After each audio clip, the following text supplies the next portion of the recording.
Assalamualaikum warahmatullahi wabarakatuh. Hello everyone and welcome back to my channel. Okay, today in this video, like you know from the thumbnail, we are going to explain. I'm going to explain the cultural heritage of one of the most famous tribes in Kalimantan, especially in East Kalimantan. So, what is the famous tribe? The answer is Dayak tribe. So, before we begin to the main topic, I'm going to explain about what exactly is cultural heritage. So, cultural heritage is a precious legacy from past generation to the next generation that we preserve today and will pass down to future generation. This heritage isn't just about inanimate object we can touch, but also living traditional that continue to flow through the veins of the community.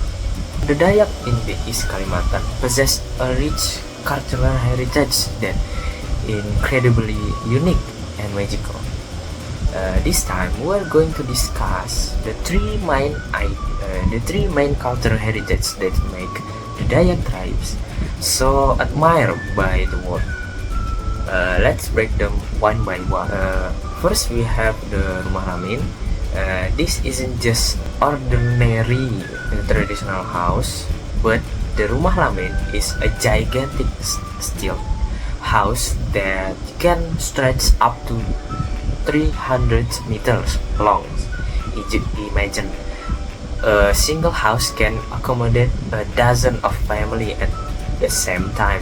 This is the ultimate of symbol of the Dayak tribe, spiritual mutual cooperation like gotong royong and family unity. If you look at the walls in the Rumah Lamin, they are covered in carving feature animal or plant motif painted in their signature colors like yellow, black, and white. These carvings aren't just for decoration, they hold a deep spiritual meaning to ward off evil spirits and protect the inhabitants. Second is traditional dance from East Kalimantan Dayak. One of the unique in East Kalimantan is the Kancet Papatai, or we call in here is war dance or the gong dance.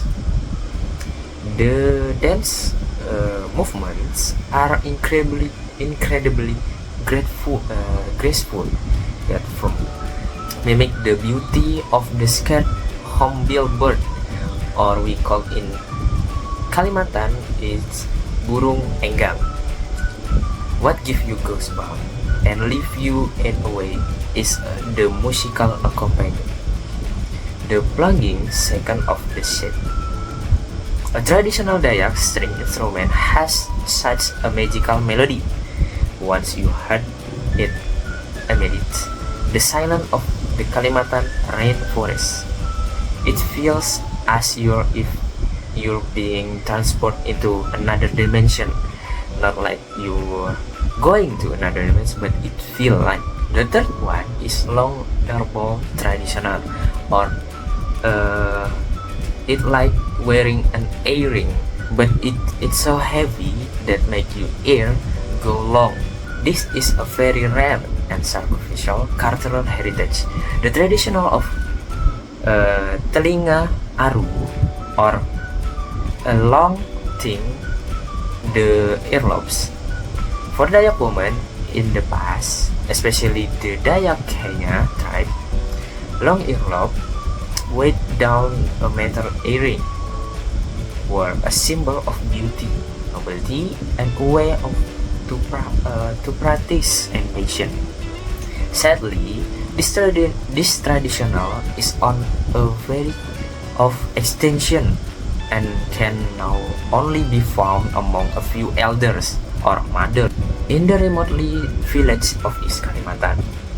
This is a living heritage that is truly precious for us to document before it gets lost in time. So, my friends, the diatribe teach us that preserving cultural heritage doesn't mean we are old-fashioned, but rather it's how we respect our own historical roots, from the Rumah Lamin to the long earlobe tradition. Everything is part of identity that makes Indonesia so rich. So out of these three cultural heritage, which one makes you the most curious? Let me know in the comment below. Don't forget like, share this video with your friend, and subscribe so we can learn about another cool cultural together. Thank you so much for watching. See you in the next time.